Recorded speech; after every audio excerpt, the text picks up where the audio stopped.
আমাদের প্রত্যেকের কাছে স্বাচ্ছন্দ্যের, তবে সেই স্বাভাবিক ছন্দে ফিরবার জন্য যে কাজগুলো অতি অবশ্যই আমাদের এই মুহূর্তে কাজগুলো আমাদের করা উচিত, তা আমরা সবাই করছি কিনা এটা একটা বিশাল বড় জিজ্ঞাসা। স্বাস্থ্যবিধিগুলো মেনে চলছি কিনা, কিংবা নিয়মিতভাবে মাস্ক পরছি কিনা, শারীরিক দূরত্ব বজায় রাখছি কিনা, হাতগুলো জীবাণুমুক্ত করে নিচ্ছি কিনা, এই প্রশ্নগুলোর উত্তর যদি আপনার জানা থাকে তবে ভালো, আপনি নিরাপদে আছেন এবং আপনার পরিবার পরিজন প্রিয়জন আপনার কাছ থেকে নিরাপদ। যদি মেনে না থাকেন তবে সংকট আপনার জন্য অপেক্ষা করছে কিছু সময় মাত্র। এটা অনাকাঙ্ক্ষিত পরিণতির দিকে আপনারা যেতে পারেন, তাই দয়া করে সচেতন হোক, যতটা বেশি সম্ভব ঘরে থাকুন, কারণ উৎসব বছরকে বছর আবার আসবে। প্রিয়জন হয়তোবা আপনার ভুলের কারণে বছরকে বছর আপনার পাশে নাও থাকতে পারে। সংকটের এই সময় যদি কোনো স্বাস্থ্য জিজ্ঞাসা জন্মে সরাসরি ফোন দিতে পারেন আমাদের করোনা হেল্প ডেস্ক। আপনাদের জন্যই প্রতি শনি থেকে বৃহস্পতি রাত 9টায় প্রচারিত হচ্ছে জুলা জুবারি আয়োজনে আপনাদের সাথে আছি। আপনাদের প্রশ্নগুলো, স্বাস্থ্য জিজ্ঞাসাগুলোর উত্তর দিতে আজও 3জন অতিথি ডাক্তার আমাদের সাথে আছেন। আমাদের এই টিম মেম্বার যারা, তাদের সাথে পরিচয় করে দিচ্ছি। আমাদের সাথে আছেন প্রতিদিনের মতো অধ্যাপক ডাক্তার এস এম মোস্তফা জামান, মেডিসিন ও হৃদরোগ বিশেষজ্ঞ, কর্মরত রয়েছেন বঙ্গবন্ধু শেখ মুজিব মেডিকেল বিশ্ববিদ্যালয়ে। আছেন আমাদের সাথে অল্প সময়ের মধ্যে যুক্ত হচ্ছেন আমাদের সাথে ডাক্তার শারমিন আব্বাসী, সহযোগী অধ্যাপক প্রসূতি ও স্ত্রীরোগ, আনোয়ার খান মডার্ন মেডিকেল কলেজ ও হাসপাতালে কর্মরত রয়েছেন তিনি। ডাক্তার আবু সৈয়দ শিমুল আছেন আমাদের সাথে, শিশুরোগ বিশেষজ্ঞ হিসেবে কর্মরত রয়েছেন তিনি মুগদা মেডিকেল কলেজ হাসপাতালে। করোনায় দেশে আরও 65 জনের মৃত্যু হয়েছে। এছাড়া 24 ঘন্টায় 1739 জনের শরীরে ধরা পড়েছে করোনা ভাইরাসের উপস্থিতি। স্বাস্থ্য অধিদপ্তরের তথ্য মতে নমুনা পরীক্ষা করা হয়েছে 19,431 জনের। পরীক্ষার অনুপাতে শনাক্তের হার 8.9%। এ পর্যন্ত মোট শনাক্ত রোগীর সংখ্যা 7,63,682 জন। মোট মৃত্যু হয়েছে 11,644 জনের। 24 ঘন্টায় সুস্থ হয়েছেন 3,834 জন। মৃত 65 জনের মধ্যে পুরুষ 42 জন, বাকি 23 জন নারী। সংকট যে পরিস্থিতি ধারণ করেছে তাতে করে শুধুমাত্র আমাদের হাত জীবাণুমুক্ত রাখলেই চলবে না, আমাদের চারপাশ যতটা সম্ভব আমরা জীবাণুমুক্ত করে নেওয়ার চেষ্টা করি, তাতে করে কিন্তু আমাদের নিরাপদ এবং সুস্থ থাকবার সম্ভাবনা বহু করে বেড়ে যাবে। আর যারা আমাদের ফোন দিচ্ছেন, যারা ফোন দিবেন, অবশ্যই টেলিভিশনের ভলিউমটি কমিয়ে আমাদের ফোন দিবেন, তাতে করে আপনাদের স্বাস্থ্য জিজ্ঞাসা বুঝতে আমাদের সুবিধা হবে। আর একটা কথা প্রতিদিনই বলি, হাত জীবাণুমুক্ত করে নিতে কিন্তু নিয়মিত বিরতিতে একদমই ভুলবেন না। একজন এরই মধ্যে ফোন দিয়েছেন, ফোনটি আমরা নিতে চাই। দর্শক, আপনার নাম এবং বয়স বলে প্রশ্ন করুন।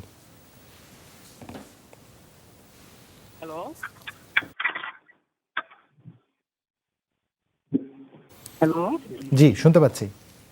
আসসালামু আলাইকুম। ওয়ালাইকুম আসসালাম। আমি মুন্সিগঞ্জ থেকে অসীম চক্রবর্তী বলছি আমার ওয়াইফের জন্য। জি, নিশ্চয়ই, প্রশ্ন করুন। আমার ওয়াইফের বয়স 23 বছর এখন। আচ্ছা। আর প্রথম 2019 সালের এপ্রিলের 24 তারিখে আমার ওয়াইফের প্রথম মিসক্যারেজ হয়। তখন আমার বেবিটার বয়স ছিল 8 সপ্তাহ। আচ্ছা, কেন মিসক্যারেজ হয়েছিল ডাক্তাররা কিছু বলতে পেরেছেন? মিসক্যারেজ হয়েছে আমরা বুঝতে পারি না, মানে কনসেপ্ট করছে তো মেলামেশার কারণে সম্ভবত এটা হয়েছে। 8 সপ্তাহে বুঝতে পারেননি যে কনসিভ করেছে? জি জি। 8 সপ্তাহ কিন্তু অনেক সময়। আর তারপরে ডাক্তার দেখানোর পরে আমরা 1 বছর পরে আবার দ্বিতীয়বার ট্রাই করি। জি। 2020 সালে নভেম্বরের 25 তারিখে, তখন বেবির বয়স ছিল প্রায় 24 উইক। আচ্ছা। তো হঠাৎ করে মানে হালকা ব্লাডটা ছিল। জি। তারপরে মানে রাতে প্রচুর ব্যথা এবং ব্লিডিং অনেক হয়েছে। তারপরে নেওয়ার পরে মানে এটা নর্মাল ডেলিভারি হয়েছে। আচ্ছা। এখন ডাক্তার ওটা যাওয়ার পরে আমরা একজনকে গাইনোকোলজি দেখাইছি। তো উনি আমাকে কিছু টেস্ট দিয়েছিলেন আমার ওয়াইফের এবং আমার। জি। টর্চ স্ক্রিনিং দিছিল। তো ওটার মধ্যে টক্সোপ্লাজমা নেগেটিভ আসছে আর রোবেলা ভাইরাস আইজিজি পজিটিভ পাইছে। ওটার মধ্যে লেখা ছিল previous natural infection by rubella virus or vaccinated. আচ্ছা। আর রোবেলা আইজিএম যেটা ওটা নেগেটিভ ছিল। আচ্ছা। আর সিএমবি যেটা সাইটোমেগালো ভাইরাস, জি, ওইটা আইজিজি পজিটিভ ছিল। ওটা previous CMV infection with latency. আচ্ছা। আইজিএম যেটা ওটা নেগেটিভ ছিল। আচ্ছা। আর বাকি দুইটা হারপিস সিমপ্লেক্স ভাইরাস যেটা ওটা আইজিজি এবং আইজিএমবি ওটাই নেগেটিভ, এবং হারপিস সিমপ্লেক্স ভাইরাস 2 যেটা ওটা আইজিজি নেগেটিভ, আইজিএমও নেগেটিভ। আচ্ছা। আর FT4 ছিল 1.03। জি। TSH ছিল 3.04। TSH ছিল 3.04। জি। আর আমার কিছু টেস্ট দিয়েছিল ইমিউনোঅ্যানালাইসিস, ওটার রিপোর্ট মোটামুটি নরমালি ছিল। আচ্ছা। আর বিডিআর টেস্ট নন রিঅ্যাক্টিভ আসছে। জি। আর হইলো বিডিএল নন রিঅ্যাক্টিভ আর র্যান্ডম 4.9 ছিল আমার। র্যান্ডম ছিল 4.9। হ্যাঁ আর আমার ওয়াইফের র্যান্ডম এটা 3.54 এরকম থাকে আর কি। এটা কি RBS? ডায়াবেটিস নাই। আচ্ছা, RBS আপনার ওয়াইফের থাকে 3.9, তাই তো? হ্যাঁ 3.9। আচ্ছা এখন ডাক্তার দেখানোর পরে উনি আমাকে 6 মাস বরাবর মানে 1 বছর বরাবরই করতে, কিন্তু এখন সিএলডি ভাইরাস পজিটিভ হওয়ার কারণে উনি আমাকে কিছু ট্রিটমেন্ট দিয়েছিল গাইনো 500 আচ্ছা 7 দিন। আচ্ছা, বুঝতে পেরেছি। ধন্যবাদ আমাদের ফোন দেওয়ার জন্য। আমরা নিশ্চয়ই ডাক্তার শারমিন আব্বাসীর কাছ থেকে প্রশ্নগুলো উত্তর নেওয়ার চেষ্টা করব। আমাদের সাথে যুক্ত হয়েছেন ডাক্তার শারমিন আব্বাসী। জুবাইর, কোন ইনফেকশনটা পজিটিভ এটা আমি বুঝতে পারছি না। সিএমবি সাইটোমেগালোভাইরাস বলছি। সেটা তো আইজিজি পজিটিভ উনি যতটুকু বললাম। জি আচ্ছা, আমার কাছে মনে হয় জুবাইর উনি আসলে খুব বিস্তারিতভাবে বিষয়গুলো তুলে ধরেছেন। প্রথম মিসক্যারেজটা কিন্তু ওনার প্রথম 12 সপ্তাহের মধ্যে হয়ে গেছে। আমাকে কি শুনতে পাচ্ছেন না জি, জুবাইর? শুনতে পাচ্ছি। আচ্ছা, আর সেকেন্ড মিসক্যারেজটা কিন্তু 24 সপ্তাহের পরে হয়েছে। তো সেই জায়গাটি যদি আমরা বিবেচনা করি তাহলে প্রথমটা সাধারণত ইনফেকশনের কারণে অথবা কনজেনিটাল অ্যানোমালি কোনো বাচ্চা যদি হয় সেই সব প্রবলেমের কারণে হয়। আর সেকেন্ড ইনফেকশনটা হওয়ার চান্সটা কিন্তু বেশি বেড়ে যায়। হতে পারে ইনফেকশন অথবা ডায়াবেটিস অথবা থাইরয়েড হরমোন ডিসঅর্ডার অথবা জরায়ুর মুখ যেটা থাকে সেটা যদি দুর্বল হয়ে যায়।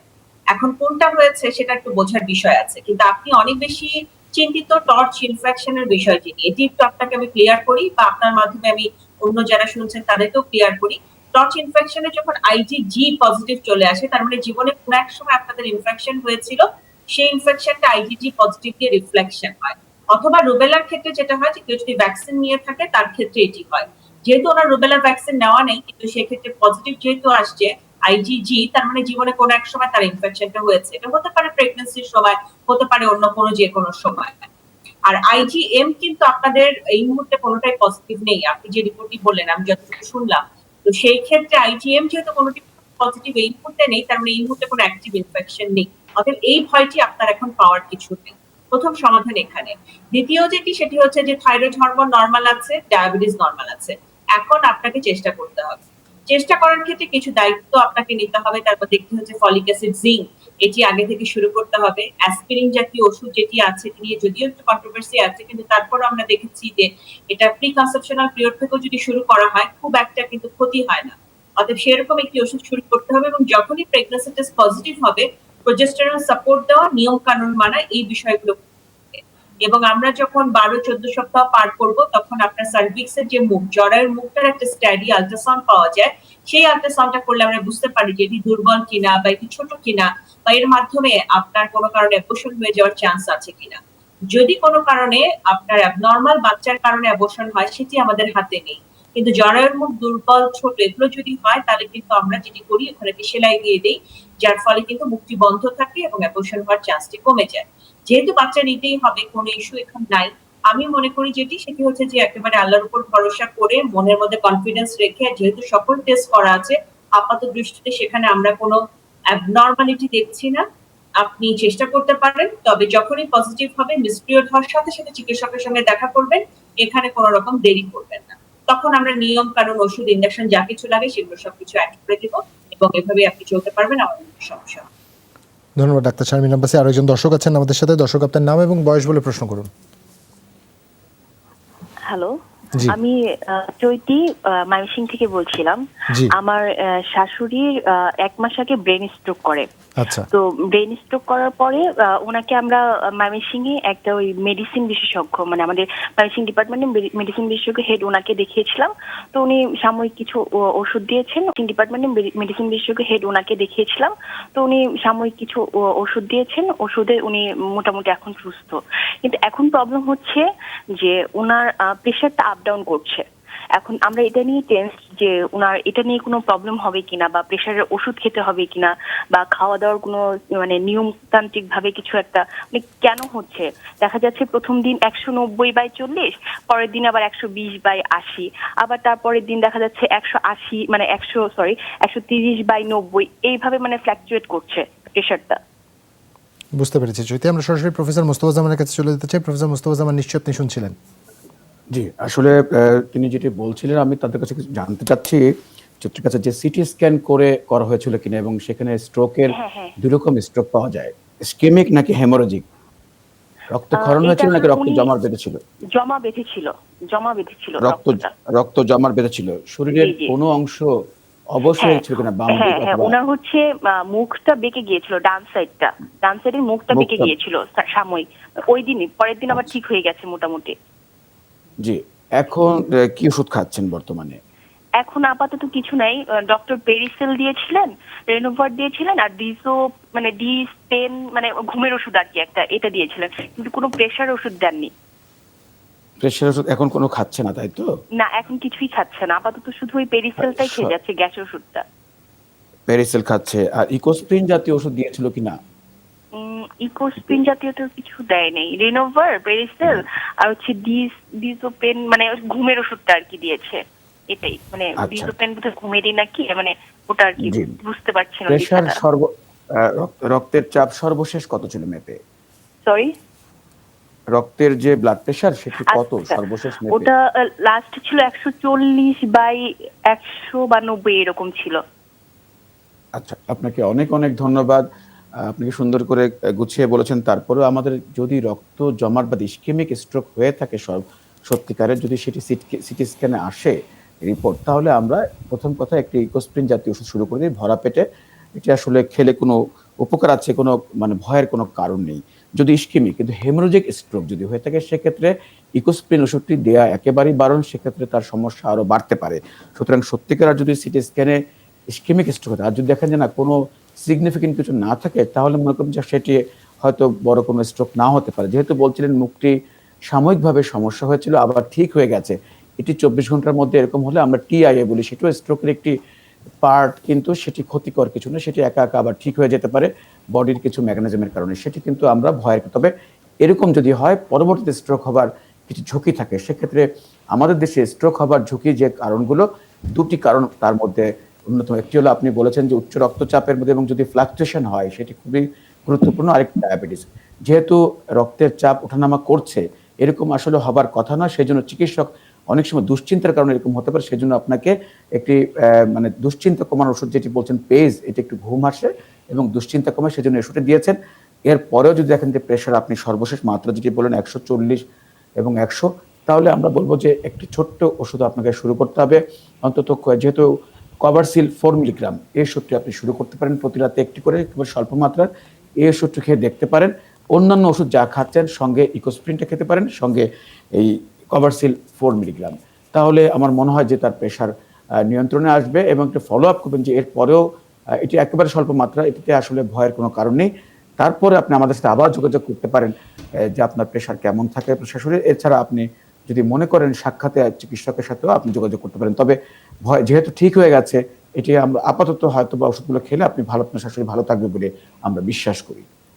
ধন্যবাদ আপনাকে প্রফেসর মোস্তফা জামান। একজন প্রশ্ন করেছেন নিজামুল ইসলাম, তার ছেলের জন্য, যার বয়স 3 মাস, তার জন্মের পর তার টেস্টিক্যালে হাইড্রোসেল এর সমস্যায় কোনো মেডিসিন খাবো কিনা, মেডিসিনে যাবো কিনা, ডাক্তার বলেছে আরো 2 মাস অপেক্ষা করতে। তিনি খুলনা থেকে প্রশ্ন করছেন আমাদের, ডাক্তার আবু সাইদ শিমুল। আসলে এটা মোটামুটি আমরা জন্মের পরে অনেক যেটা হয়, ওখানে পানি বা ফ্লুইড জমে থাকে। আমরা জানি যে নর্মাল যে অন্ডকোষ, তার চেয়ে যে কোনো একটা হয়তো তার বারে যখন কান্না করে বা সারাদিন জেগে থাকে, তখন এটা ফুলে যায়। সে রেস্টে থাকে বা ঘুমে, তখন দেখা যায় যে এটা ছোট হয়ে গিয়েছে। বেশিরভাগ ক্ষেত্রে দেখা যায় 2 বছর বয়সের মধ্যে এটা একদম পুরোপুরি সেরে যায়। এই ক্ষেত্রে এই মুহূর্তে কিন্তু আমরা কোনো ওষুধ লাগবে না। ওষুধ দিব কিনা এটাই আপনি একটা হয়তো দ্বিধাদ্বন্দ্বের মধ্যে আসলে এটার এই মুহূর্তে অপেক্ষা করা ছাড়া কোনো আসলে ওষুধ নেই। তাহলে কখন আপনি দ্রুত চিকিৎসকের কাছে যাবেন? আমরা যদি টর্শন হয়ে যায়, অর্থাৎ পেঁচিয়ে যায়, লাল হয়ে যায়, প্রচন্ড ব্যথা করে, তখন কিন্তু আপনাকে এটা ইমার্জেন্সি বেসিসে কিন্তু আপনাকে চিকিৎসকের কাছে গিয়ে অপারেশন করতে হবে। তার আগ পর্যন্ত যে জিনিসগুলি বললাম সেগুলো একটু খেয়াল করলে, লাল হয়ে যাচ্ছে কিনা, ব্যথা পাচ্ছে কিনা, পেঁচিয়ে যাচ্ছে কিনা। যদি খুব ছোট হয় তাহলে এই বয়সে কিন্তু এই সময়গুলো কম, তাহলে আপনি কিন্তু নিরাপদে এবং নির্দ্বিধায় নিশ্চিন্তে আপনি 2 বছর বয়স পর্যন্ত অপেক্ষা করবেন। কিন্তু রেগুলার বেসিসে একটু যদি আপনি চিকিৎসকের কাছে যান, এই ক্ষেত্রে সবচেয়ে ভালো হয়, আমরা এখন বাংলাদেশে প্রচুর কিন্তু শিশু সার্জারির আমরা বলে পেডিয়াট্রিক সার্জন রয়েছে, তাদের সাথে যদি নিয়মিত একটু আপনি ফলো আপের মধ্যে থাকেন তাহলে কিন্তু এক্ষেত্রে খুব ভালো হয়। আপাতত কোনো ওষুধ বা কোনো অপারেশন বা কোনো চিকিৎসা লাগবে না, ধৈর্য ধারণ করুন, ইনশাল্লাহ বেশিরভাগ ক্ষেত্রেই যেহেতু ভালো হয়ে যাবে, আমরা আশা করতে পারি আপনার ছেলেও কোনো ওষুধ বা কোনো চিকিৎসা বা অপারেশন ছাড়াও ভালো হয়ে যাবে ইনশাল্লাহ। ধন্যবাদ আপনাকে ডাক্তার আবু সাঈদ শিমুল। আরেকজন দর্শক আছেন আমাদের সাথে ফোনে, আমরা ফোনটি নিতে চাই। দর্শক, আপনার নাম এবং বয়স বলে প্রশ্ন করুন। হ্যালো, জি, শুনতে পাচ্ছি। নাম এবং বয়স বলে প্রশ্ন করতে হবে। আমার নাম সুমাইয়া, আমি কুষ্টিয়া থেকে বলছি। আমার বয়স 23 বছর। জি সুমাইয়া, বলুন। আমার সমস্যা হচ্ছে, আমার টাইফয়েড হয়েছে 4 বার। আচ্ছা। প্রায় 4-5 বছর যাবত এই সমস্যাটা হচ্ছে আমার। আর প্রথম টাইফয়েড হওয়ার পর থেকে আমার রক্তে অ্যালার্জি হয়ে গেছে। আচ্ছা। ডক্টর বলছিল আমার রক্ত অ্যালার্জি, যার কারণে আমার ঠান্ডা কখনো ঠিক হয় না। তো আমার ঠান্ডা কি ঠিক হবে? এটার কি কোনো ট্রিটমেন্ট আছে? আর আরেকটা প্রবলেম হচ্ছে আমার কোমরে, আচ্ছা। মানে আমার কোমরের জয়েন্টে প্রচুর ব্যথা। আমি বেশিক্ষণ বসে থাকতে পারি না, আমার পিঠ ঘাড় এগুলো যন্ত্রণা করে। এগুলো কি মূলত টাইফয়েডের কারণে হচ্ছে? আর আমার এত কেন টাইফয়েড হচ্ছে? আচ্ছা। আর আমার আরেকটা প্রশ্ন হচ্ছে আমার আম্মুকে নিয়ে। জি। আমার আম্মুর বয়স 43 বছর মতো। জি। তার সমস্যা হচ্ছে তার হাত কাঁপে। হাত কাঁপে? জি, তার হাত কাঁপে। কতদিন ধরে এমন হচ্ছে? অনেক দিন ধরেই হচ্ছে। সে ডক্টর দেখাইছে, তো ডক্টর বলছিল তার নাকি এই হাত কাঁপাটা ঠিক হবে না। আচ্ছা। আর তার হচ্ছে ঘাড়ে একটু ব্যথা আছে। আচ্ছা, ডাক্তার কি আর তখন এই বলেছিল ঘাড়ের কোনো হাড় বসে গেছে, চেপে গেছে, স্পন্ডিলাইসিস হয়েছে, এমন কিছু বলেছিল? না না, এমন কিছুই বলে নাই, শুধু ওষুধ দিয়েছিল যেটা খাওয়ার পরে তার হচ্ছে ঘাড়ের ব্যথা কমছিল, ঘাড়ের রগে সমস্যা এরকমটা বলছিল। আচ্ছা, ঘাড়ের রোগের সমস্যা, বুঝতে পেরেছি। প্রফেসর মোস্তফা জামান, আপনি যদি আর কিছু জানার না থাকে আমরা বিরতি থেকে ফিরে এসে উত্তরটা একটি দিতে চাই। বিষয় যে আপনার দুজনের ওজন কত? একজনের 23 বছর, তার ওজন কত? আর 43 বছর, তার ওজন কত? আমার 23 বছর, আমার ওজন হচ্ছে 57 কেজি। আমার হাইট হচ্ছে 5 ফিট 4 ইঞ্চ। আচ্ছা। আর আর আমার আপনার আম্মুর ওজন আনুমানিক 62-63 কেজি হবে। 62-63 কেজি। তার কোনো জি। প্রেশার আছে কিনা, ডায়াবেটিস এবং ওষুধ খায় কিনা কোনো? না, তার কোনো অসুখ নাই, প্রেশারও নাই, ডায়াবেটিক্সও নাই, কিছুই নাই, তার শুধু এটাই অসুখ। আচ্ছা, আপনার প্রথম প্রশ্ন ছিলেন ঠান্ডা ভালো হবে কিনা, আরেকটি প্রশ্ন কি করেছেন? আমার টাইফয়েড মানে সারতেছে না, আমার টাইফয়েড জ্বর সবসময় থাকে ছাড়তেছে গায়ে। না। জ্বরের জি। মাত্রা, তাপমাত্রা কত থাকে মেপেছেন? সবসময় কত থাকে? জ্বরের তাপমাত্রা খুব বেশি উঠে না, আমার জ্বর মানে এই আসছে এই যাচ্ছে এরকম। আর আচ্ছা, যখন টাইফয়েড জ্বর যে আসে হলো, তখন প্রচুর শীত লাগে। আপনি কি ব্লাড কালচার করেছেন নাকি ভিডাল টেস্ট করেছেন? ব্লাড কিসের টেস্ট মাধ্যমে? করছিল আমার। ব্লাড টেস্টে কোনটি, ব্লাড কালচার নাকি ভিডাল টেস্ট? এখন এটা তো বলতে পারবো না। প্রশ্ন ছিল বিশেষ করে 23 বছর বয়সের যিনি তার টাইফয়েড জ্বর এবং ঠান্ডার সমস্যা বলেছিলেন, তার জন্য বলতে চাই আসলে টাইফয়েড লেডি নামে একজন, আমরা ইতিপূর্বে বলেছিলাম ইতি প্রশ্নে যে একসময় এটি খুব সংক্রমিত রোগ ছিল, কিন্তু বর্তমান সময়ে টাইফয়েড যদি হয়েও থাকে আমরা কিন্তু ভীত সন্ত্রস্ত নেই, কারণ এটির আধুনিক চিকিৎসা আছে। তবে এটি একটি খাদ্য বা পানিবাহিত রোগের মাধ্যমে ছড়ায় এবং বর্তমানে দেশের অনেক জায়গায় কিন্তু বন্যা হচ্ছে এবং আমরা ডায়রিয়া হচ্ছে দেখছি। তো সবকিছু মিলে কিন্তু এটি আমরা বলছি যে টাইফয়েড হতেই পারে। তবে এটি নির্ণয় কখনো কখনো খুব জটিল হয়ে থাকে ভালো ল্যাবরেটরির অভাবে। তবে দুটি পরীক্ষা যে প্রশ্ন করেছিলাম যে ব্লাড কালচার করেছিলেন কিনা, যেখানে সালমোনেলা টাইফি অথবা প্যারাটাইফি নামক ব্যাকটেরিয়া শনাক্ত করা যায় এবং কোন অ্যান্টিবায়োটিক কাজে লাগবে সেটি কিন্তু কালচারের সেন্সিটিভিটি আমরা জানতে পারি। সেই ওষুধটি যদি আমরা ঠিকমতো দিতে পারি তাহলে একেবারেই ভালো হয়ে যায়। তারপরেও কখনো কখনো রিল্যাপস বা রিকারেন্স হতে পারে, সেই ক্ষেত্রেও কিন্তু ওষুধ ব্যবহার করা যায় এবং ভালো ওষুধ দিয়ে একেবারে ভালো করা যায়। সুতরাং টাইফয়েড একটি এমন একটি রোগ যেটি একেবারেই ভালো করা সম্ভব। তবে ঠান্ডা যেটি বললেন সেটি কিন্তু টাইফয়েডের জন্য হচ্ছে না, সেটি তার অ্যালার্জির সমস্যা আছে, তার পারিবারিক সূত্রে থাকতে পারে, সেটি হয়তো তিনি জানতে পারছেন না।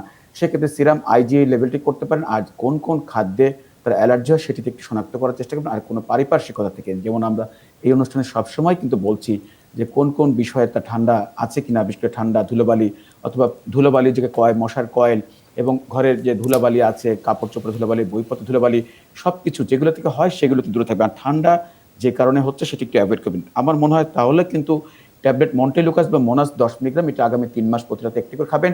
এর সাথে ফেক্সোফেনাডিন 120 মিলিগ্রাম আগামী 15 দিন খাবেন। কিন্তু ঠান্ডাও একেবারে ভালো হয় না, এটি দমন রাখতে হয় এবং এখানে ওষুধের ভূমিকা তার নিজের সতর্কতা, সচেতনতা বেশি কার্যকর। এই বিষয়টি খেয়াল রাখতে হবে। একইভাবে তাকে বলছি ভয়ের কোনো কারণে একেবারেই ভালো থাকা সম্ভব। আর তার মার জন্য যে প্রশ্ন করেছেন, সেটি হলো যে 43 বছর বয়স। আমাদের ধারণা জুবায়ের যে প্রশ্নটি করেছিলেন তাকে, যে তার ঘাড়ের যে রগের ব্যাপারটা সার্ভাইকাল স্পন্ডালাইসিস সাথে সম্পর্কিত, সাধারণ ঝুঁকে কাজ করলে এরকম সমস্যাটি হয়ে থাকে। কিন্তু তারা আসলে ব্যায়ামের দিকে বেশি যান না। এই ধরনের রোগী আমাদের কাছে অনেক রোগী আসে, তারা শুধুমাত্র ওষুধ দিয়ে ভালো করতে চান। আসলে এই ক্ষেত্রে ওষুধের ভূমিকার চেয়েও তার শরীরের যে ব্যায়াম, বেশি করে ঝুঁকে কাজ করবে না, ভারী কাজ করবে না, এই বিষয়গুলোকে মনে রাখতে হবে। এবং ওজন যদি কমানো যায় তাহলে একটু আরাম বেশি পাওয়া যায়। তারপরেও যেহেতু হাত পা কাঁপে, ট্যাবলেট প্রোপানল 40 মিলিগ্রাম সকালে অর্ধেক, রাতে অর্ধেক খেলে ভালো লাগবে। এর সাথে ট্যাবলেট পেস 0.5 মিলিগ্রাম প্রতি রাতে একটি করে খাবেন। তবে প্রেশার মাত্রা যদি জানতে পারতাম আমাদের জন্য ভালো হতো। আপাতত এরকম চলবে। সঙ্গে আমরা বলবো যে খাদ্যাভ্যাস এবং জীবনের যে ছন্দ প্রতিদিন আমরা বলছি সেগুলো যদি মেনে চলতে পারেন আশা করছি ভালো। তবে ঘাড়ের যে বিষয়টা, উঁচু বালিশে শুবেন না, এটিও কিন্তু এর সাথে যুক্ত হতে পারে। এবং ভারী কাজ, বিশেষ করে অনেকে কলে চাপ দিয়ে টিউবওয়েলের পানি, যে এই ধরনের কাজগুলো, কাপড় চোপড় কাচা, এই ধরনের কাজগুলো করলে কিন্তু তার সমস্যা হবে, ঘাড়ে রগে টান পড়বে। আপাতত এইগুলো। আর প্যারাসিটামল 2টি করে সকালে, 2টি রাতে, যদি বেশি ব্যথা থাকে আগামী 15 দিন খাবেন। আর এরপরও যদি সমস্যা হয় আমরা বলবো যে ট্যাবলেট ক্যাপসুল প্রিগাবা নামে পাওয়া যায়, এটি 50 মিলিগ্রাম সকালে একটি, রাতে একটি খেলে আপাতত উপকার পাবেন। তবে একেবারে ভালো করতে হলে ব্যায়ামের কোনো বিকল্প নেই। ধন্যবাদ আপনাকে প্রফেসর মুস্তাফিজুজ্জামান। অনেকজন দর্শক আছেন আমাদের সাথে ফোনটি আমরা নিতে চাই। দর্শক, আপনার নাম এবং বয়স বলে প্রশ্ন করুন। ওয়ালাইকুম আসসালাম। হ্যালো ভাই, প্রথমেই টেলিভিশনের ভলিউমটি কমাতে হবে, তারপর আপনার নাম বলবেন, বয়স বলবেন, প্রশ্ন করবেন। জি জি জি আমার নাম মোহাম্মদ সাব্বির হোসেন। জি, আমি পটুয়াখালী জেলা গলাচিপা থেকে বলছি। আপনাকে অনুরোধ করেছিলাম টেলিভিশনের ভলিউমটি কমাতে, নতুবা সংযোগ কিন্তু বিচ্ছিন্ন হয়ে যাবে। আমি ফোন দিয়েছি আমার মেয়ের জন্য। আমার মেয়ের বয়স হচ্ছে 12 বছর। জি, ওর পায়ের নিচে দাউদের মতো দেখা যায়। আমি ডাক্তার দেখাইনি এখনো, খুব পরিমাণে ছড়াইতেছে। পায়ের তালুতে? জি পায়ের তালুতে? জি জি শুধু পায়ের তালুতে, আর কোথাও নেই। আচ্ছা, দাউদের মতো, ফুসকুড়ির মতো পানি জমে আছে ভিতরে, এরকম মনে হচ্ছে কিনা? জি জি আচ্ছা, চুলকায় বিষয়টি? হ্যাঁ চুলকাচ্ছে। ডাক্তার আবু সাইদ শিমুল। আচ্ছা, যেমনটি বলছিলেন জুবায়ের, সেটাকে আসলে আমরা একটু জানতে চাচ্ছি। এটা অনেক বড় না ছোট ছোট ছোট অনেকগুলো বিচি ভেতরে পানি সেরকম? অনেকগুলো বিজি। আচ্ছা, শরীরের আর কোথাও আছে কিনা? না জি নেই, শুধু পায়ের তালুতে। এদিকে চুলকায়, বিশেষ করে রাতে চুলকায় কিনা? জি জি শুধু বেশিরভাগই রাতে চুলকায়। আচ্ছা, পরিবারের আর কারো এই সমস্যা আছে কিনা? জি আছে, আমাদের আছে, আমার আমার আমার ওয়াইফের দুজনেরই আছে। না, পায়ের তালুতে নেই, আমাদের শুধু অন্য জায়গায় আছে, কিন্তু পায়ের তালুতে জি জি জি জি আমরা বুঝতে পেরেছি। আপনাকে ধন্যবাদ। আপনি গলাচিপা থেকে অনেক দূর থেকে আসলে ফোন করেছেন। এই ক্ষেত্রে আসলে যেহেতু কিছু কিছু আমরা বৈশিষ্ট্য দিয়ে বুঝতে পারি, এই ধরনের পানি পানি বিচি যেগুলো রাতের দিকে বেশি চুলকে এবং পরিবারের অন্য সদস্যদের হয়, মোটামুটি আমরা ক্লিন কাট বলে নিতে পারি, যেটা একটা স্ক্যাবিস বা কোষ পাঁচরা যেটা আমরা বলে থাকি। সেটাই আসলে সংক্রমণ। এটা কিন্তু সহজে যায় না। যেই পরিবারে ঢোকে একজন থেকে আরেকজন এভাবে সংক্রমিত হতেই থাকে। অর্থাৎ একজন ভালো হলে আবার আরেকজন হয়, আরেকজন ভালো হলে আরেকজন হয়। সেজন্য আমরা বলে থাকি সকলে কিন্তু একসাথে চিকিৎসা নিতে হবে। আপনাদের আর যাদের রয়েছে তাদের কিন্তু একই সাথে চিকিৎসা না নিলে কিন্তু এটা সহজে যায় না। সেই কারণে এই স্ক্যাবেক্স এই ক্রিমটা আজ রাতে, কিংবা যদি এখন রাত হয়ে গিয়েছে আগামীকাল আপনি কিনতে পারবেন, যেটা একেবারে গলা থেকে নিচ পর্যন্ত সারা শরীরে ভালো জায়গাতেও কিন্তু আপনার লাগাতে হবে। মিনিমাম আমরা বলি 10 থেকে 12 ঘন্টা, অর্থাৎ রাতে ঘুমের আগে যদি লাগান, দুপুরের আগে কিন্তু গোসল করবেন না। এটা 1 সপ্তাহ পরে আবার, অনেকে যেটা অল্প করে লাগেন, একজনের জন্য একটা পুরো টিউবে আসলে শেষ করে দিবেন। এবারে 1 সপ্তাহ পরে আবার। আর যে এর মধ্যে যে কাপড় চোপড় গুলো আমরা পরেছিলেন, আপনার ঘরের চাদর, বিছনার চাদর বা অন্যান্য সবকিছু পরিধেয়, বা আপনাদের অন্য যাদের, তাদের সকল কাপড় গরম পানিতে স্যাভলন দিয়ে ধুয়ে আমরা রোদে দেওয়ার পরে আয়রন অর্থাৎ ইস্ত্রি করে দেয়, আমরা যেটা বলি সহজ বাংলা, সেটা না করলে এটা পুরোপুরি কিন্তু যায় না। এবং এই মুহূর্তে কয়েকদিন সাবান ব্যবহার করবেন না, যেহেতু খুব বেশি তার চুলকাচ্ছে এই বয়সে, সে তো ট্যাবলেট খেতেই পারে। সেক্ষেত্রে আপনি ফেক্সো 120 মিলিগ্রাম, সেটা সকালে একটি রাতে একটি দিতে পারেন। পরিষ্কার পরিচ্ছন্নতা মেনে চলাটা কিন্তু এক্ষেত্রে খুব জরুরি, সেটা না হলে কিন্তু এটা বারবার হবে। ক্রিমটা ব্যবহার করলেই বেশিরভাগ ক্ষেত্রে চলে যায়। সাথে কয়েকদিনের জন্য আপনি ট্যাবলেটটা খেতে পারেন। এই ট্যাবলেট এবং ক্রিম কিন্তু সকলের জন্য দিলাম, সকলে একসাথে গ্রহণ করুন, ইনশাল্লাহ সকলেই আপনারা এ থেকে উপকৃত হবে। ধন্যবাদ আপনাকে ডাক্তার আবু সাইদ শিমুল। সুব্রত সরকার গতকালও প্রশ্ন করেছিলেন, আজও আমাদের প্রশ্ন করেছেন তার মায়ের জন্য। 3 থেকে 4 মাস আগে তার মায়ের জরায়ু অপারেশন করা হয়েছে। এখন ওনার ডান হাতের আঙুলগুলোতে সবসময় ঝিমঝিম একটা অবস্থা থাকে, হাতে ব্যথা নেই কিন্তু মুঠ করতে কষ্ট হয়, এমনকি রাতে ঘুমাতে গেলেও অস্থির লাগে। এখন ওনার অনেক সময় মাঝে মাঝে গরমে ঘেমে যায়, আবার শীতে ঠান্ডা হয়ে যায়। প্রেশার 60/80 আছে। এখন কি করণীয় সমস্যাটির জন্য ডাক্তার শারমিন আব্বাসী? উনি যে প্রবলেমটির কথা বলেছেন, এটা সাধারণত আমরা বলি যে মেনোপজে যখন আমাদের মায়েরা যান, তাদের হট ফ্ল্যাশ বা পোস্ট মেনোপজাল সিম্পটম জাতীয় কিছু জিনিস হয়, সেটি হচ্ছে। এখন অনেকের মনের মধ্যে একটি সাইকোলজিক্যাল সেটআপ থাকে যে জরায়ুর অপারেশন মানেই আমার এটি হবে বা এরকম হতেই হবে। সব ক্ষেত্রে কিন্তু তা নয়। আপনারা জানেন যে অনেক সময় শুধু জরায়ু, আমাদের যে হরমোনগুলো আসে সেটা ওভারি থেকে আসে। আমরা দেখা যায় অনেক সময় শুধু জরায়ুটা ফেলে দিই, ওভারি কিন্তু রেখে আসি, তখন কিন্তু এই সিম্পটম গুলো হওয়ার কথা নয়। কিন্তু যদি ওভারিও ফেলে দেওয়া হয় তখন কিন্তু এই সিম্পটম গুলো খুব দ্রুত হয়। এখন ধরুন যে আমাদের একজনের মা যিনি ন্যাচারাল প্রসেসে মেনোপজে গেলেন, আরেকজন মা অপারেশনের মাধ্যমে মেনোপজে গেলেন। দুটোর মধ্যে পার্থক্য এটি, যিনি ন্যাচারাল প্রসেসে মেনোপজে যাবেন তার সিম্পটম গুলো কিন্তু ধীরে ধীরে, আর আমাদের যে মাটি যার অপারেশন করে আমি জরায়ু এবং ওভারি ফেলে দিলাম, তিনিও তো মেনোপজে গেলেন, যেটাকে আমরা বলি সার্জিক্যাল মেনোপজ। তার ক্ষেত্রে সিম্পটম গুলো কিন্তু অপারেশনের 7 দিনের মধ্যেই চলে আসবে এবং খুব দ্রুত হবে। তখন যেটি হয়, ওনার জন্য কোপ আপ করাটা কঠিন হয়। উনি ভাবে যে আমার জীবনে এত বড় একটা কি পরিবর্তন ঘটে গেল, আগে তো হঠাৎ এত গরম লাগতো না, মাথার তালু গরম লাগতো না, হাত পা ঝিমঝিম করতো না। এই সবগুলি কিন্তু হলো যে একটা সার্টেন উইথড্রল অফ হরমোনের। সেখানে ভালো থাকার জন্য প্রথম শর্ত হচ্ছে আমাদের সকল মায়ের জন্য, যারাই মেনোপজে যাচ্ছেন, সেটি ন্যাচারাল হোক অথবা সার্জিক্যাল হোক, সেটি হচ্ছে মায়েদেরকে একটু শৃঙ্খলাযুক্ত জীবন আচরণে আসতে হবে। ঘুম ঘুম ঘুম এটাকে প্রপার টাইমে নিতে হবে, রেস্টটাকে প্রপারলি নিতে হবে, যেটি আমাদের মারা অনেক সময় দেখা যায় যে প্রপার ওয়েতে নেন না। এবং তাদের ফুড হ্যাবিটটা খুবই নিউট্রিশিয়াস ওয়েতে আমাদেরকে মেনটেন করতে হবে। যে খাবারে প্রোটিন, যে খাবারে ভেজিটেবল, যে খাবারে ভিটামিন সি যুক্ত ফ্রুটস, এগুলো যেন প্রচুর পরিমাণে থাকে। পানি খেতে হবে। মূল সমস্যা যেটি হয়, রিকারেন্ট ইউটিআই হয়, অর্থাৎ ওনাদের হরমোনাল উইথড্রল কারণে পেশাবের রাস্তায় বারবার ইনফেকশন হয়। সেটা থেকে বাঁচার উপায় সেটি হচ্ছে যে প্রচুর পরিমাণে পানি খাওয়া, এবং কখনো যদি আপনার বাথরুম লাগে সেই ফার্স্ট আর্জকে আপনি ইগনোর করবেন না। দ্বিতীয় সেটি আমাদের সব মায়েদেরই হয়, হঠাৎ মাথা গরম হওয়া, হঠাৎ করে শরীর গরম হওয়া, শরীর ঠান্ডা হওয়া, এটাকে আমরা বলি আমাদের কাছে হট ফ্ল্যাশ। অনেক সময় রোগীরা নিজেরাই এসে বলে, ম্যাডাম আমার তো হট ফ্ল্যাশ হচ্ছে। সেটা থেকে বাঁচার উপায় সেটা হচ্ছে সবসময় নিজেকে একটু ঠান্ডা এনভায়রনমেন্টে রাখা। ফ্রিজের মধ্যে একটি টাওয়েল রাখা, যখন খুব গরম লাগবে ওই টাওয়েলটা দিয়ে শরীরটাকে মুছে। যাদের বাড়িতে এসি আছে তারা একটু এসি ব্যবহার করুন। এবং অনেক মায়ের একটা অভ্যাস থাকে রাতের বেলা রান্নাঘরে যাওয়া অথবা গরম পানি রাতের বেলা ফুটানো। এই জায়গাগুলো একটু অ্যাভয়েড করতে হবে, কারণ ওষুধ দিব 1 মাস বা 2 মাস, বাট মা হয়তো বাঁচবেন আরো 20 বছর। 20 বছর জীবনটাকে চালাতে হবে। অতএব রাতের বেলা যত কম পারা যায় আপনারা পাকঘর বা রান্নাঘর, যেটাকে আমরা বলি, সেখানে আপনারা যাবেন না।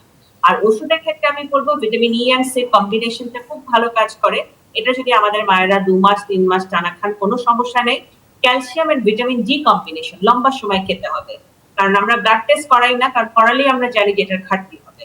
খাবারের মধ্যে 1 গ্লাস দুধ যেন থাকে, যদি পারা যায় চীনা বাদাম প্রতিদিন অল্প করে খাওয়া।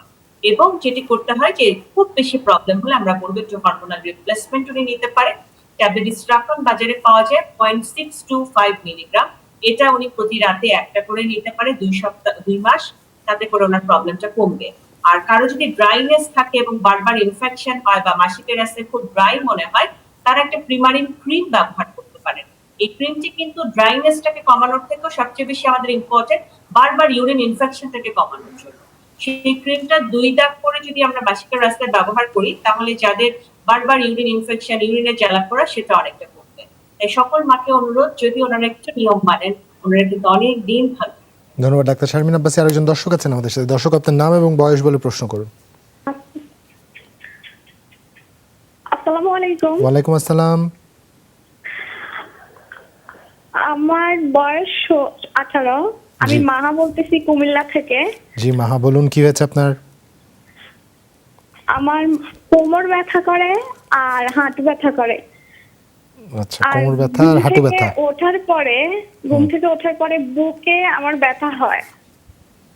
ঘুম থেকে ওঠার পরে বুকে ব্যথা হয়, তাই তো? হ্যাঁ। আচ্ছা, পুরো সমগ্র বুক জুড়ে ব্যথা হয় নাকি কোনো এক পাশে ব্যথা হয়? বাম পাশে মাঝে মধ্যে, বাম পাশে, আমার মাঝে মধ্যে ডান পাশে হয়। আচ্ছা, বুঝতে পেরেছি। ঠিক থাকে না। আপনার বয়স বললেন 18, ওজন কত? আমার ওজন হচ্ছে 48। 48 কেজি। আচ্ছা, আমরা হাঁটু ব্যথা, কোমর ব্যথা এবং বুক ব্যথা এই দুটোর জন্য ডাক্তার প্রফেসর মোস্তফা জামানের কাছে যেতে চাই। তো ধন্যবাদ। আসলে কুমিল্লা থেকে যিনি প্রশ্ন করেছিলেন, 18 বছর বয়স মাত্র, কিন্তু তার সমস্যাগুলো আসলে অনেকগুলো ঠিক বড়দের সমস্যার মতন। তার কোমর ব্যথা, হাত ব্যথা, চুল পড়ে যাচ্ছে এবং ঘুম থেকে ওঠার বুকে ব্যথা হচ্ছে। আসলে যদি প্রত্যেকটি সমস্যাতে আমরা অনেক সময় দিই তাহলে অনেক সময় লাগবে প্রত্যেকটি উত্তর দিতে।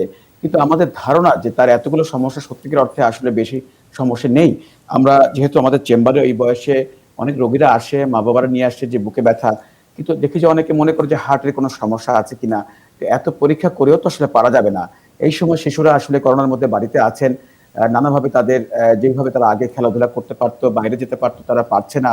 কিছুটা মানসিক সমস্যা, কিন্তু আমরা মনের দিকে মানসিক সমস্যা বলতে ঠিক মানসিক সমস্যা নয়, মনটাকে যেভাবে আসলে আগে একটু উড়াল দিতে পারতো সেভাবে পারছে না। তো এই কারণেও কিন্তু অনেক সময় দেখা যায় অনেকে স্কুলের যে অনলাইন পরীক্ষা চলছে, সবসময় অনলাইনে পরীক্ষা থাকছে, এরকম অনেক কিছু মিলে। এই জন্য তাদেরকে একটু প্রথম কথা একটু কোয়ালিটি টাইম দিতে হবে। যারা অভিভাবক আছেন তাদের সাথে বাড়িতে সৃজনশীল কাজে যাতে তারা যুক্ত থাকতে পারেন সেই বিষয়গুলো একটু তারা তদারক করবেন। পাশাপাশি যদি তার সমস্যা থাকেও, যদি ব্যথা থাকে, একটু আপাতত প্যারাসিটামল খাবেন। দ্বিতীয়ত বাইরে যদি সূর্যের আলোতে যেতে পারে, একটু ক্যালসিয়াম দিতে পারেন। আর চুল পড়া এগুলো কিন্তু এই বয়সের ভাবনা নয়। আরো অনেক বয়স আছে, তার এই বয়সে কিছু চুল স্বাভাবিক পড়তেই পারে, কিন্তু এখনো তার চুল অনেক গজানোর সময় আছে। একটু পুষ্টিকর খাবার খাবেন, বিশেষ করে আমিষ জাতীয় খাদ্য খেতে হবে। হাঁটাহাঁটি করবেন, একটু খেলাধুলা করার যদি জায়গা থাকে বাড়ির আঙিনায় সেগুলো করবেন, সূর্যের আলোতে যাবেন। আর এরপরে যদি মনে করেন খুব সমস্যা বেশি, আমাদের দৃঢ় ধারণা যে তার বড় কোনো সমস্যা নেই। এতগুলো সমস্যা যখন পাই আমাদের চেম্বারে, আমরা অনেক সময় যদি মা বাবার উদ্বিগ্ন থাকেন সেক্ষেত্রে অনেক পরীক্ষা দিই, এবং পরীক্ষা থেকে বেশিরভাগই আমরা দেখি যে বড় কোনো সমস্যা। তারপরেও যেসব সমস্যা হতে পারে আমরা একটু বুকের একটা এক্সরে করতে পারি, অ্যালার্জি আছে কিনা দেখতে পারি, এবং একটু আর বড় কোনো পরীক্ষা সিবিসি করে দেখতে হিমোগ্লোবিন ঠিক আছে কিনা এগুলো করে দেখতে পারি, কিন্তু রুটিন কিছু পরীক্ষা। কিন্তু আবারও বলছি যে এর জন্য ভয় পাবেন না। যদি গ্যাস্ট্রিকের সমস্যা থাকে, একটি গ্যাস্ট্রিকের শুধু আপাতত খাওয়াতে পারেন। অনেক সময় বড়দের মতো বাচ্চাদেরও কিন্তু গ্যাস্ট্রিকের সমস্যা হয়ে একটু বুকে ব্যথা হতে পারে।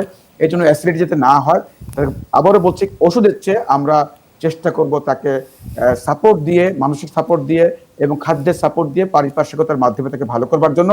আমাদের বিশ্বাস এগুলোকে চেষ্টা করুন, বেশি করে পানি পান করবেন। যদি না হয় আমরা তখন কিছু পরীক্ষা করে দেখবো যে তার কোনো কারণ খুঁজে পাওয়া যায় কিনা। কিন্তু আবারও বলছি, আমাদের দৃঢ় ধারণা, আমি কোনো ওষুধ দিতে চাচ্ছি না, তাকে আমরা আগে সময় দিয়ে, সময় একটি বড় একটি ওষুধের মতো কাজ করে, তার পরবর্তীতে আমরা আবার তাকে আমরা ফলো আপ করবো। ধন্যবাদ প্রফেসর মোস্তফা জামান। ডাক্তার শারমিন আব্বাসী, মৌসুমী উর্মি আমাদের প্রশ্ন করেছেন, যার বয়স 38 বছর। তার প্রথম বাচ্চা 8 মাসে জার্নি করতে গিয়ে পানি ভেঙে পেইন উঠে বেবিটা মারা যায়। দ্বিতীয় বাচ্চাটা 7 মাসে কনসিভ হয় পূর্ণ সময়ে, কিন্তু জন্মগত ত্রুটি ছিল, ডায়াফ্রামটিক হার্নিয়া ছিল। সার্জারি করার পর সে ভালো আছে।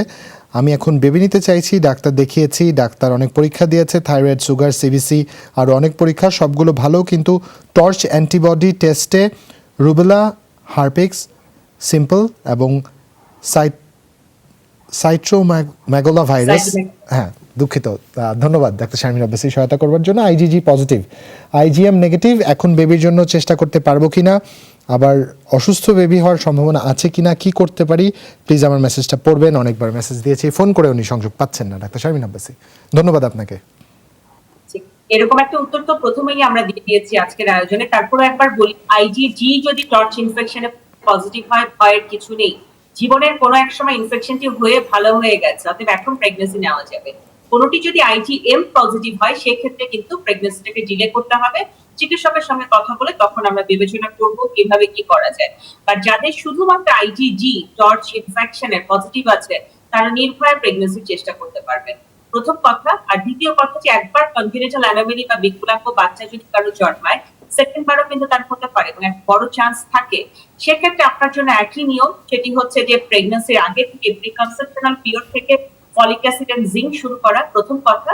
দ্বিতীয়, আপনি এখন যখন সেকেন্ড প্রেগন্যান্সি ট্রাই করছেন, আপনার বয়স 35 পার হয়ে গেছে, আপনার 35-এর পরে কিন্তু যে কোনো শতাংশের হারি অনেক বেশি বেড়ে যায় 35-এর আগে আর পরে কনজেনিটাল অ্যানোমালি অথবা অটিস্টিক বা ডাউন সিনড্রোমের বেবিগুলো হওয়ার। তো সেগুলো মাথায় রেখে কিন্তু আপনাকে প্রেগন্যান্সি প্ল্যানটা করতে হবে। ডাউন স্ক্রিনিং আমরা করতে পারি 12 থেকে 13 সপ্তাহে, সেটা আমরা করে দিতে পারবো। আমরা অ্যানোমালি স্ক্যান করতে পারি 22 থেকে 24 সপ্তাহে, সেটাও করানো যাবে। বাট কিছু অ্যাবনর্মালিটি আছে যেগুলো ভিজিবল না, সেগুলো ধরা পড়ে না কোনো আল্ট্রাসাউন্ডে, সেগুলো কিন্তু জীবনে ঘটতে পারে। অতএব সেই চিন্তাটাও থাকতে হবে। অতএব যাদের আসলে এরকম হিস্ট্রি থাকে, আমি বলি যে দ্রুত বাচ্চা নিয়ে নেওয়াটাই ভালো হয়। 38 বয়সটা আপনার জন্য ঝুঁকিপূর্ণ, যদিও সকল রিপোর্ট নরমাল। অতএব সেই জায়গাটা আপনাকে খেয়াল রেখে আগাতে হবে সামনে দিকে। ধন্যবাদ ডাক্তার শারমিন আব্বাসী। ডাক্তার আবু সাইদ শিমুল মমো ইসলাম প্রশ্ন করেছেন তার বাচ্চার জন্য, যার বয়স 3 মাস 11 দিন, ওজন 4.5 কেজি, বুকে কফ জমে আছে, শব্দ হয়, কি করবেন তিনি? প্রথমে আপনাকে সুসংবাদ দিতে চাই যে আপনার বাচ্চার কিন্তু ওজন ঠিক আছে, সুতরাং যেভাবে আপনি খাওয়াচ্ছিলেন সেভাবে খাইয়ে যান। বুকের দুধটা ক্ষেত্রে আমরা বলি একটু ইনশিওর করতে হবে। অনেক বাচ্চার এটা হয় যে অনেকদিন ধরে ওনারা কফের কথা বলেন, কিন্তু আসলে সত্যিকার অর্থে দেখা যায় যে তেমন কফ বা নিউমোনিয়ার একটা সংখ্যা না। আমরা নিউমোনিয়া শব্দটা যেহেতু সকলের পরিচিত, সেই জন্য এটার আশঙ্কা করে থাকেন। যদি জ্বর না হয়ে থাকে, যদি তার খাওয়া দাওয়া সবকিছু ঠিক থাকে, তাহলে এটা নিয়ে আপাতত আসলে ভাববার কোনো কারণ নেই। আপনি যেটা করে 2 থেকে 3 ঘন্টা পর পর একটু বুকের দুধটা ইনশিওর করেন। আর নর্সল এই নাকের ড্রপটা 1 ফোঁটা, যেটা আমরা আগেও বলেছি এটা কোনো ওষুধ নয়, শুধুমাত্র লবণ পানি ছাড়া, এর মধ্যে কিছুই নেই। এটা নির্দ্বিধায় আপনি নিরাপদে দিয়ে যেতে পারবেন। দিনে 7-8 বার করে দিন।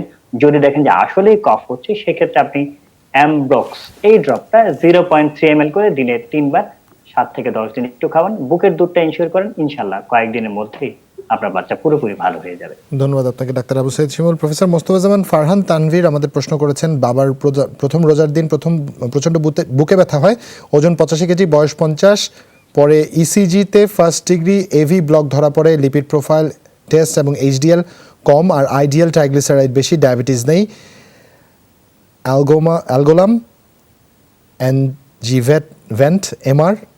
অ্যাঞ্জিভেন্ট এমআর আরটিভি জিটিএন 2.6 খাচ্ছেন। এখন কি করা উচিত পরামর্শ চেয়েছেন, এনজিওগ্রাম করানো উচিত কিনা? আমি দুঃখিত, বেশ কঠিন নাম হয়ে গেছে আমার জন্য।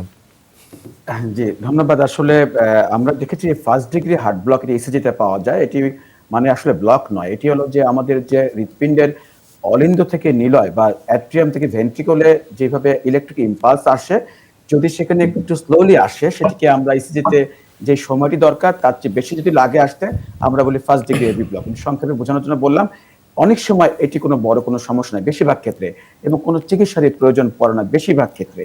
কিন্তু কখনো কখনো দেখা যায় যে কোনো দুশ্চিন্তার কারণ হতে পারে, ভয় আতঙ্ক, তবে কখনো হৃদরোগের জন্য হতে পারে। যেহেতু ট্রাইগ্লিসাইড বেশি, সেক্ষেত্রে তিনি যে ওষুধগুলো খাচ্ছেন, সেক্ষেত্রে আরটিবি এই ওষুধটি বদলে ক্যাপসুল ফেনোক্যাপ এই ওষুধটি খেতে পারেন। আরটিবি যে ওষুধটি আরটিবি খাচ্ছেন সেটি এলডিএল কমায় কোলেস্ট্রল, কিন্তু যেহেতু ট্রাইগ্লিসাইড বেশি, সেক্ষেত্রে বলবো সেই ওষুধটি বদলে ক্যাপসুল ফেনোক্যাপ খাবেন। আর অন্যান্য ওষুধ খেতে থাকেন, তবে সেখানে কিন্তু রক্ত পাতলা করার ইকোস্প্রিন জাতীয় ওষুধ নেই। তো আমরা বলবো অ্যানজিওগ্রাম আপাতত আমাদের দরকার নেই, আমরা ইকোস্প্রিন ওষুধে যুক্ত করেন, আর বাকি ওষুধগুলো যেভাবে আছে খেতে থাকেন। হয়তো তেমন কিছু না হতে পারে, কিছুদিন পরে একটি ট্রেডমিল টেস্ট করবে, ইটিটি বলে। ইটিটি যদি নেগেটিভ থাকে, কখনোই আমরা অ্যানজিওগ্রাম করবো না। আর যদি ইটিটি নেগেটিভ থাকে, সেক্ষেত্রে আমাদের ওষুধের সংখ্যাও কমে যেতে পারে। তবে এক্ষেত্রে কিন্তু দেখতে হবে, ফলো আপ করতে হবে। যদি দেখেন যে ইটিটি করে ভালো থাকে, আবারও বলছি আমাদের ওষুধ কমিয়ে দিয়ে 2টি ওষুধ দিব, মাত্র 1টি ওষুধ দিব। আর যদি সমস্যা থাকে, সেক্ষেত্রে আমাদের অ্যানজিওগ্রামের প্রয়োজন থাকতে পারে। তবে শুধু ফার্স্ট ডিগ্রি এভি ব্লক দিয়ে কিন্তু আমরা বড় ধরনের কোনো সিদ্ধান্তে যাব না, এবং আমরা অ্যানজিওগ্রামের কথা আমরা বলবো না। সেক্ষেত্রে আপাতত ওষুধগুলো খেতে থাকুন যেভাবে বললাম, সঙ্গে হাঁটাহাঁটি করতে থাকুন, এক্সারসাইজ যেগুলো আমরা সবসময় বলি যে হৃদরোগের জন্য হাঁটাহাঁটি খুবই উত্তম একটি ব্যায়াম, এবং সঙ্গে শাকসবজি কাঁচা ফলমূল সবসময় যা যা বলি চর্বিজাতীয় খাদ্য অ্যাভয়েড করবেন। ভাত একটু কম খাবেন, ভাত চিনি লবণ এগুলো আমরা সবসময় অ্যাভয়েড করতে বলি। কিছুদিন পরে ফলো আপের মাধ্যমে আমরা জানতে পারবো যে আপনার আর কোনো কিছু করতে হবে না, আর ইটিটি করে আমাদের সাথে আপনি আবার যোগাযোগ করতে পারেন। ধন্যবাদ প্রফেসর মোস্তফাজ্জামান। ডাক্তার শারমিন আব্বাসী আপনাকেও ধন্যবাদ ডাক্তার আবু সাইদ শিমুল। আজকের মতো দর্শক এখানেই বিদায় নিচ্ছি। আপনাদের প্রতি একটাই অনুরোধ, যে যেখান থেকে দেখছেন নিয়মিত বিরতিতে জীবাণুনাশক কিংবা সাবান পানি দিয়ে হাত জীবাণুমুক্ত করে নেবেন, মাস্ক পরবেন, নিরাপদ শারীরিক দূরত্ব বজায় রাখবেন, এবং অপ্রয়োজনে বাড়ি থেকে বের হবেন না। খুব যদি প্রয়োজন না হয়, তবে নিজেকে ঘরেই রাখবার চেষ্টা করুন, তাতে করে আপনি এবং আপনার পরিবারের সুস্থ থাকবার সম্ভাবনা বেড়ে যাবে। আজকে এখানে বিদায় নেব, সবাই ভালো থাকবেন, শুভরাত্রি।